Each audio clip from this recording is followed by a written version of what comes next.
तो welcome back guys to my YouTube channel Dhamaka Boy. जैसे कि आपने टाइटल में पढ़ ही लिया होगा कि आज हम करने वाले हैं क्लास 9 क्षितिज बुक का चैप्टर नंबर 10 जो है वाक। चलिए शुरू करते हैं। तो हमारा पहला वाक है, रस्सी कच्चे धागे की खींच रही मैं नाव, जाने कब सुन मेरी पुकार करे रे भवसागर पार, पानी टपके कच्चे सकोरे व्यर्थ प्रयास हो रहे हैं मेरे, जी में उड़ती रह रहे हूँ घर जाने की चाह है घेरे। देखो अब इसका अर्थ देख लेते हैं। इन पंक्तियों में कवित्री जी यह कहना चाहती हैं कि वह अपनी सांस रूपी कच्चे धागे की रस्सी से नाव रूपी जीवन को खींच रही हैं और वह यह तैयारी है कि ईश्वर उनकी पुकार कब सुनेंगे और उनको इस जीवन मरण के चक्र से कब मुक्त करेंगे।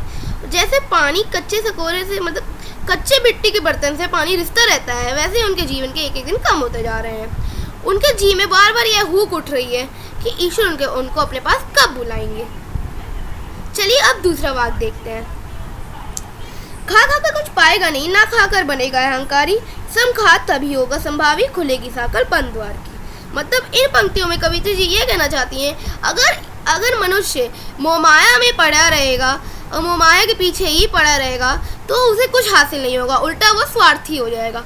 और यदि मनुष्य मोहमाया को त्याग कर एक त्यागी बन जाएगा, सन्यासी बन जाएगा, तो वो अहंकारी बन जाएगा, वो खुद ही को ईश्वर मानने लगेगा। इसलिए जो मनुष्य इन दोनों को संतुलन में रख के चलता है, अपने जीवन में आगे बढ़ता है, तो उसका मन हमेशा परेशानियों से मुक्त रहता है। चलिए देखते हैं हमारा तीसरा वाक। आई सीधी राह से गई न सीधी राह, सुषुम्न सेतु पर खड़ी थी बीत गया दिन आह, जेब टटोली कौड़ी ना पाई, माशी को दूं क्या उतराई। इन पंक्तियों में कवित्री जी ये कहना चाहती हैं, वो इस धरती लोक पर सीधी राह से आई, लेकिन वो इस धरती लोक से सीधी राह से नहीं जा रही हैं। उन्होंने सुषुम्न नाड़ी का प्रयोग किया है और अब तो उनके पास समय भी नहीं है कोई पुण्य कार्य करने के लिए। लेकिन जब उन्हें सुषुम्न नाड़ी का प्रयोग करके ईश्वर के पास चली गई तो अब ईश्वर ने उनसे उतराई मांगी। उतराई मतलब पता क्या, उनके जीवन के पुण्य मांगे। उनने जीवन में क्या क्या पुण्य किए, तो उनने अपनी जेब टटोली, मतलब उनने अपना जीवन देखा कि उन्हें जीवन में क्या क्या किया, जबकि उन्हें देखा कि उनने जीवन में कोई पुण्य कार्य किया ही नहीं। तो अब वो ये सोच रही हैं, अब मैं ईश्वर को अपने जीवन के पुण्य के रूप में क्या दूं।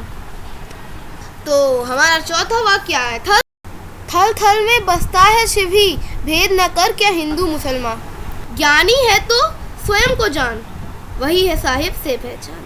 मतलब वह कह रहे हैं, इन पंक्तियों में कवित्री जी क्या कह रही हैं कि हर इस धरती के हर एक कण में भगवान बसते हैं, ईश्वर बसते हैं। हमें कभी भी हिंदू और मुसलमान में फ़र्क नहीं करना चाहिए। अगर हम अपने आप को ज्ञानी मानते हैं तो अपने अंदर एक बार देखना चाहिए, मतलब अपने आप को पहचानना चाहिए। अगर हमने अपने आप को पहचान लिया, इसका मतलब हमने ईश्वर से पहचान कर ली। तो गाइस ऐसे ही हमारे चारों वाक कंप्लीट हो गए हैं। तो अब बताइए आपको कैसी लगी एक्सप्लेनेशन। अगर आप चाहते हैं मैं ऐसे वीडियोस और लाऊं तो मुझे बता दीजिए, तो मैं ऐसे वीडियोस लाता रहूँगा। तो आज के लिए इतना ही, तब तक के लिए बाय।